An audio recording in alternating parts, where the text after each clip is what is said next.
Hello दोस्तों, नमस्ते प्रणाम। हम किरण शर्मा, हम मंजू शर्मा अपना चैनल पर सबको स्वागत करै छी। नमस्ते प्रणाम सब दीदी भाई जी के प्रणाम, सब यूट्यूब फैमिली के प्रणाम, जते कोई गीत सुनबे सबके प्रणाम।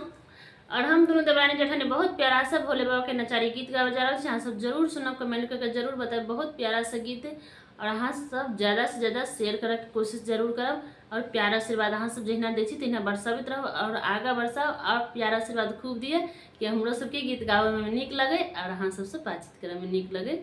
अहाँ सब जरूर अपन अपन प्यार आशीर्वाद देते रहो और फूल वाच के अहाँ सब जरूर गीत के सुनब और प्यार आशीर्वाद खूब दिए।